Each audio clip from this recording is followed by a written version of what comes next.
pa. Pero halos buo-buo na po. Anong sabi ni Carla Ray dun sa mga changes na ipapasok mo sa Victoria? Actually, si Kay Carlo naman very open eh. Kumbaga, syempre siya rin ang niya updated, yun yan, parang nagko-collaborate sila. Nakatuwa kasi napaka-supportive niya. Kaya, ang dami ko pong natutunan sa kanya. Sabi ko nga talaga siya, master. Example ng natutunan mo. Yun nga po yung pagbuo ng mga character, kung paano ka magpapasok ng mga bagong character para yung interest ng tao hindi siya mawala, para magkaroon ng bagong timpla. Kaya kung papansin niyo po, ano siya, makabago siya eh. Hindi siya yung panday ng, kumbaga, hindi ko po ginampanan yung dating panday, yung ano natin. Kumbaga sinundan ko eh. Dinugtungan ko po. Lahat yun walang natira or may ilang percent lang yung may natira. Yung character po ni Tito Junie Gamboa, which is yung kumbaga, para sa probinsyano siya si Onyok ng bata, ngayon siya na yung kumanda at siya na yung nag-ano sa kumbaga magkarugtong po siya. Ang kumusta naman yung pagiging director as Roderick and going this? Kasi pinaghandaan. this is the first time that you really are going to put your name as a director. Actually, sa mga indie films ko naman dati, ganyan na ako, kahit sa probinsyano eh. Kaso, syempre dahil pag nagsisimula ka, nahihiya ka, ayokong palagay, ganyan yan. Pero sabi ko nga ngayon, yun talaga yung gusto ko puntahan eh. Siguro darating yung pagkakataon na, alam mo ito na nararamdaman mo, gusto mong ilabas na. And feeling ko naman po, ito na yung tama siguro ng oras. Kaya, ayun, naglakas loob na ako. Kaya nga sabi ko, ako na yung nag-produce para kung ano naman mangyari, wala akong ibang feelings eh. Saka nakakatuwa kasi yung lahat ng mga tao na katrabaho ko na napaka-supportive na sa akin. Kahit sa Direk Dante po, hindi ko, nagpo-consult din po ako kasi syempre, yung mga director ko po, si Direk Malu, kasi yung mga naging director ko dito sa mga mainstream movie. Kumbaga, ayoko naman itong gawin na parang alam ko na yan. Kailangan ko ng tulong nila. Syempre, yung mga yan, dyan ako lumaki. Diba? Pinanood mo ba yung mga lumang? Opo, 1 to 4, alam ko po yan. Actually, ako yung pinakorek ko nga yung script namin, alam ko yan. Kailangan alam ko talaga yung story para walang balisakit. Ano yung kaibahan ng panday na Modern.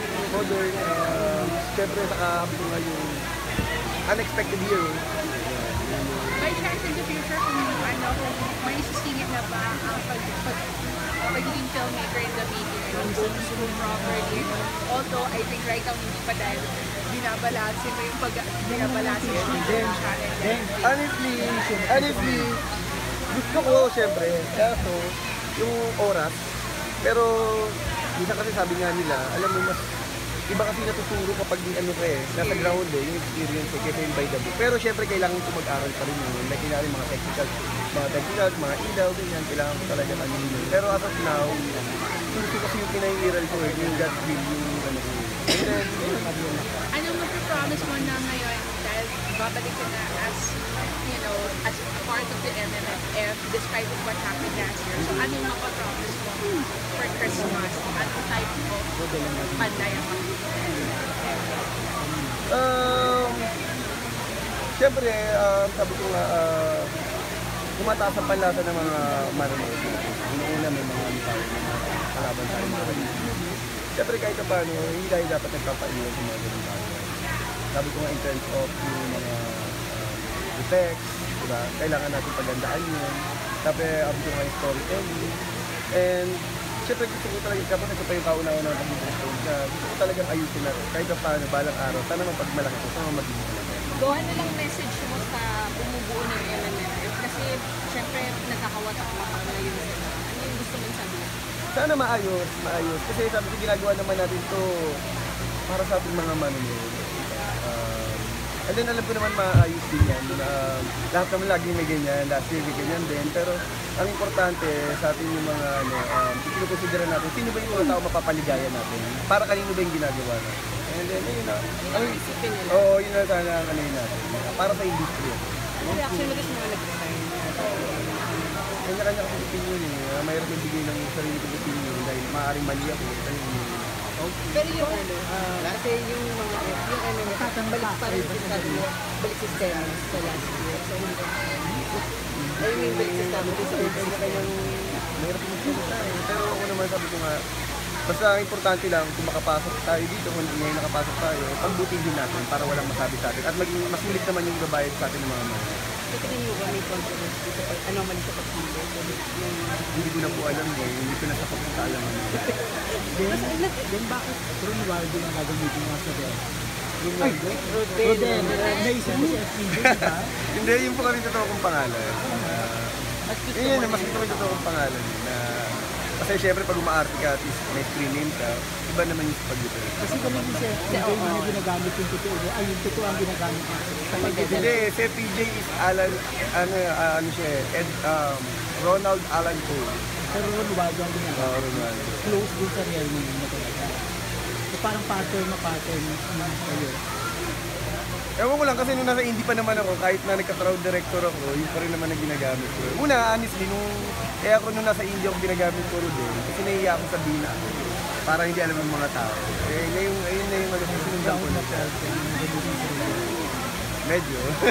Sinusundan mo talaga yung ano yan? Sinusundan mo talaga yung path ni FPJ? Honestly, hindi ko sinasadyang sundan. Pero may mga pagkakataon na alam mo sinasabi ko nga kay Tita C, like pag gumagawa ko ng probinsyano, alam mo lang, feeling ko nandiyan siya to guide me. Yung hindi ko maintindihan kung minsan paano ko nakakahanap ng location, paano ko nakikita-discover yung mga bata, bakit yung kwento ko malapit din sa mga kwento niya. Alam mo yung parang lahat kami, feeling namin, nandiyan siya para i-guide kami. Siguro sabi ko nga alam mo yung illusion. Lakad mo nga eh. Oo, may nakikita kaming ganun kaya.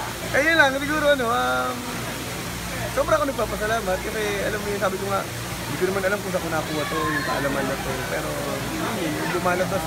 Pero di naman anong reaction na pag yung iba nagdududa sa kakayahan mo bilang director sa sinipas sila sa mga nakikita ka gumagawa sa mga video. Okay lang po yun kasi syempre first time di ba? Hindi naman masama yun na mag-doubt. And sabi ko nga, yun naman yung makakapagbigay sa akin ng inspirasyon para ayusin yung trabaho. Saan ka nag-ano dati, crowd director? Sa ano po, yung mga Brilliante Mendoza, mga Polar Child, yan. Nakikita ang pangalan ko doon, crowd Pero director. balak ko pa rin ba mag-aaral ng formal sa school ng directing para Gusto ko po. ma-enhance yung kakayahan mo? Kung magkakaroon po ako ng time, maayos yung ano ko, at least kahit paano, bigyan ko ng Class ko sa YouTube. Kaso baka daw pumunta sa inyo. Ay, grabe. Kung mag-ano ka, lalabas ka ng pera, student ko. Opo, ako na lang ang titubalan ng sarili ko. Para wala nang ano. Sabi ko nga, walang sisiyan kahit ano mo nang mangyari. At least sabi ko, boses ko, idea ko, kung ang matutunan. May last question na lang sa akin. Hindi ba kayo magka-conflict ni Vice din kasi magkalapit kayo sa MNS? Ganun po talaga eh. Hindi naman maiiwasan yun eh. Pero sabi ko nga mabuti pang ayusin na lang namin yung gagawin namin para yung trabaho para masulit yung ibabayad ko ng mga tao. Kausap na kayo about it? Hindi na eh. Medyo busy rin po kasi siya. Pero hindi naman maapektuhan ng friendship.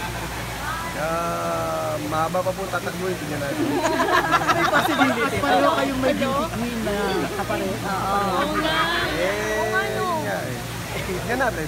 Okay ba kayo nanay niyo? Kasi may kumakalit na sa set ko, sinabi niya kailangan na umuwi na anak niya, uwi na yan, mag-aaral pa yun. Ano nga yung Gusto talaga kasi mag-aral ng bata. Pero hindi siya nagsalita. Nagsalita ba siya? Kami naman po naiintindihan namin yung ano. Saka sabi po, kami pinapareority namin yung bata na maalagaan sila. Like, kunyari po may sila pakito. Kahit nagtatrabaho sila, nakakapag-aral sila. So dahil hindi siya chinuti dahil nag-attitude ang Hindi po. Kasi talagang ano eh. Yung sinabi po nila talagang ano. Kasi nakakatuwa dahil siyempre nakaipon na, nakabili siya ng bahay, sasakyan. Tapos gusto talaga niyang mag-aral. Sabi namin, kung ano yung gusto nila, siyempre yun ang ipagbigyan mo. Kasi yung pinaka-importante yun eh, mawawala tayo sa showbiz pero yung matututunan ng bata. Kaya nga nung honestly, siyempre sila Pakito, sila Ligaya po taga Cebu. Inano namin, kailangan nag-aaral sila, hindi pwedeng puro trabaho-trabaho. Kailangan, kahit nandun sila sa taping, kahit 4 hours lang sila, nag-aaral pa rin sila. Pero anytime naman na gusto niyang bumalik. Oo, kaya kung mapapansin nyo, naka-open naman siya eh. Naka-open yung kwento niya. Pag walang pasok na bakasyon, pwede naman. Tignan nyo po, nandito siya ngayon sa Panday. Ano yung role niya sa Panday? Yung hari po ng mga duwende. Cute yun. Kasi sabi ko nga, kinaganda dito talaga, sabi ko, una, action fantasy, comedy, sa love story. Kumbaga, inano talaga namin na, ano ba yung gusto ng mga bata, ng pamilya, education. Inano. Hindi ba sabi mo mag-produce ka rin yung parang webisodes pang internet. Anong update? Online? Inuna ko kasi ito eh. Honestly, nandun pa rin yun. Pero yun eh, naka-open, sa mga ano pa rin yan. Opo. Nasa plano pa rin yun. Actually, yung going siya, pinasusunod ko. Anong genre naman yun? Eh, mga series yun. Malalalim na tema yun. Drama din. Kasi syempre, honestly, pag ano, ang hinahanap mo na doon, yung mga pang-international market. Kasi malawak ang marketo natin sa mga ganun, mga series. May question pa ako. Ano, ba't piniyaran mo ng finally si Ron na mag-teleserye? Huling nakausap ko kasi sa kanya, di ba? Ayaw pa niya kuya. Honestly, ayoko.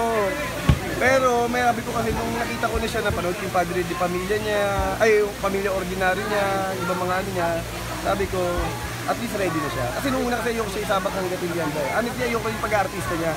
Siya lang talaga may gusto. Kasi nung dati, PA ko siya eh, sumasama-sama siya sa akin eh. Siguro habang nanonood, nag-enjoy, tapos gusto niya, ayun, sabi ko, eh ayoko naman napigilan kung yung pangarap niya. Para sabi ko, Ayaw before, ba't ka umaano? kasi showbiz eh, katulad yan, daming intriga, daming ano, baka mamaya may iba to sa kanya o iintrigahin siya na hindi ko gusto, ako masaktan para sa kanya. Eh ayoko ganun eh, sabi ko, kaya ko naman, diba, mas gagad ko na sila, pero nakita ko na parang gusto niya, napanood ko siya, sabi ko, Saka nanalo na siya ng international acting. yun, kaya nga ano, parang sabi ko siguro this time kaya kung pinayagin na rin mag-TV, handa na siya. Nagagalingan ka naman sa Medyo. Siyempre. Babay na po yung mga bata. Babay na po yung mga bata. Babay na yung mga bata kasi siya Coco kasi may iwan ko. Babay ka na sa kanila. Babay na. Bye-bye. Wala kayo. Like is like Alam kung bakit.